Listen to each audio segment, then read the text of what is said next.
La théorie selon laquelle les personnes qui vont en prison ou récidivent seraient homosexuelles, c'était une théorie qui me faisait beaucoup rire. Mais petit à petit, je me suis rendu compte à quel point c'était quand même problématique. Alors, pour mieux comprendre, historiquement, vous le savez, l'homosexualité a toujours été condamnée, ou du moins dans beaucoup de pays, par des peines de prison, peines de mort, ou considérée comme une maladie mentale.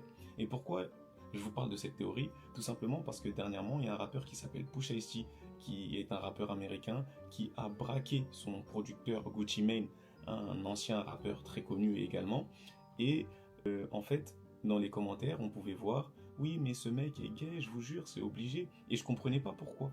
Après, dans les commentaires également, ils ont fait le lien. Et ils ont dit que c'est parce qu'en prison, il n'y a que des hommes, et ils préfèrent donc sacrifier sa liberté pour vivre enfermé dans 9 mètres carrés ou 10 mètres carrés avec des hommes. Donc, au premier abord, ça peut faire rire.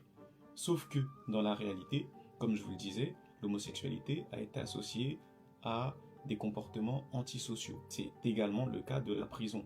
Et donc, aujourd'hui, dans un monde dans lequel l'homosexualité est de plus en plus acceptée dans de nombreux pays, l'associer à nouveau à des comportements antisociaux, c'est homophobe. Ça, je ne le savais pas. Et quand bien même, lorsqu'on s'intéresse aux raisons pour lesquelles les personnes vont en prison et récidivent, il y a bien trop de raisons. Traumatisme, manque d'éducation, manque de moyens, bref, il y a tout un tas de choses. Dernière précision, il faut savoir qu'en prison, même si ça peut paraître choquant, ce n'est pas la même chose. C'est-à-dire qu'il peut y avoir des comportements homosexuels, mais ça va être dans une logique de domination, de violence. Et il y a des études qui parlent de ces cas-là, des études sérieuses. Mais aucune étude n'a prouvé qu'un homme qui récidive ou va en prison est homosexuel, ou du moins, c'est sa motivation. Aucune. Mais cette théorie, elle me faisait rire.